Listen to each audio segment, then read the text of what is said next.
Is it time to close out this sad zombie story?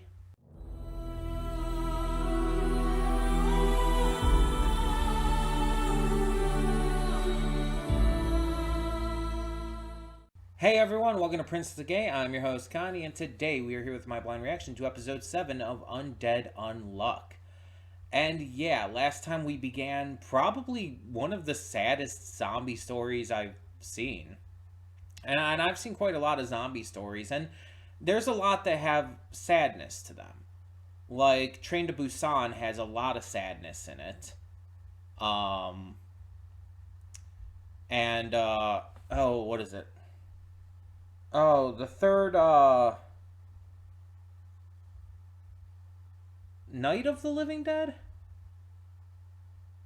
The trilogy I reacted to, the one that's more comical, it's not Night of the Living Dead. No. I think it's Return of the Living Dead. The third Return of the Living Dead that I like compared to Romeo and Juliet. I believe that's it. The third one of those had some sadness to it, of course. Um, and some various other things here and there. But this might be one of the saddest, if not the saddest, because it's extremely rare when you have a zombie story where the zombies are shown to, at least for a time, still have sentience and still have not only just the ability to think, but the ability to have emotion to them and to even if to a lesser degree express that emotion. And of course, it's because of Andy's abilities and everything combined with the zombie virus that he's able to understand what is being said, but still. It's really sad. And so now Andy's trying to take down the big bad that's causing all of this. Fuko is down in the sewers with Shen, trying to protect the kids while also becoming infected herself. Well, both of them are. It's going to be interesting to see how this closes out. I don't think it's going to be like anything spectacular or huge, but the fact that even like stories like this that clearly aren't like going to be massively important um to the overall series, it still shows how big they can be. It shows how much can be put into them, despite the fact that they probably won't have like this massive impact on the show as a whole. But, or in the case of the manga as a whole. But the creator went through the trouble of like, creating this story that has so much depth and, life to it. That it's astounding the work that has been done here. And it's not the first time a mangaka has done this kind of thing, not by any means. But it's still cool to see. And it's cool to see that every story that we've had so far has done this kind of thing.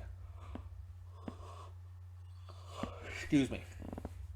It showcases Andy's humanity and his morality as well through these stories. And I think that's the biggest part to take away from them. What it's doing for Andy as a character, and even to a degree, Fuko. So, yeah, I'm excited to see what more they do with this and how this closes out. And hopefully, it ends up really satisfying. So, tell me in the comments below. I'm starting to give my outro thoughts, or my outro. I'm tired, okay? I don't know why, I'm just tired today. Let's get this going and hope for the best. When the screen fades to black, pause this redirect and go to the description below. Follow the link to the reaction, and after you watch it, come back here to the redirect and resume play. Because after it fades to black and then fades back in, everything from that point forward will be my afterthoughts and will contain spoilers to the episode. So, that being said, thank you so much for tuning in, and I will see you at the reaction. And we are back, and we'll begin with spoilers in 3, 2, 1, now. it's kind of silly and cliche and goofy to have the antithesis of spoiled, the thing that, stops the countdowns, to be hopes and dreams. It's very silly. But there's certain times where I don't mind the silly. Where not only does it really kind of fit in with the series as it's been established so far, but it's like it fits in so much with just kind of the themes of the main characters and their goals and everything, that it actually like would feel out of place if it wasn't there. Like, hopes and dreams are kind of what this series runs on. Like, the entire main goal of our main characters, Andy and Fuko, are their dreams. Andy wants to die. He dreams of having a glorious death that will finally put him out of this miserable existence he's in. Fuko dreams of being a normal girl, not having to deal with all of this unluck through physical touch. She wants to be able to have a normal life. She wants to be able to touch people without, possibly killing them. She's basically Rogue from the X-Men. I think I've made that comparison before as well. And it's the kind of like motivations and the kind of series where, yeah, this kind of stuff doesn't feel as dorky and ridiculous and even to some degree cringy, because it feels so naturally ingrained into the characters, the plot, just everything. Like I said, it would kind of feel out of place if the show didn't go in these directions. If it didn't touch on these kinds of sappy, silly motivations and, like, just, I don't know the word for it. Successes, let's go with that. And a lot of these, a lot of stuff that we got with these 2 episodes have been very sappy. It's not just the entire hopes and dreams, saving the day and stopping the timers. It's also the entire wedding thing. Like, yeah, that was very sappy, very, very silly. But it was also excessively heartfelt and emotional. It's one of those cases where it's so well handled. And that's the appeal of a lot of this series for me so far. It takes these tropes, these cliches, these ideas and factors that have been done many, many, many times throughout anime and cartoons and games and everything.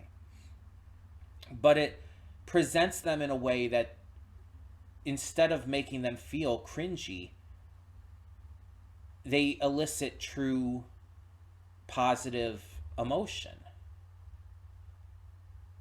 And it allows it to really shine because of that.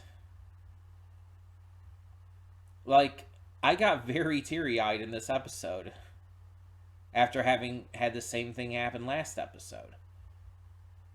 This school teacher, like, got me really emotional, and her sacrifice, while it didn't, like, lead to too much in the long run, just like with the sacrifice of the other zombies that Fuko touched, in the end, it's like their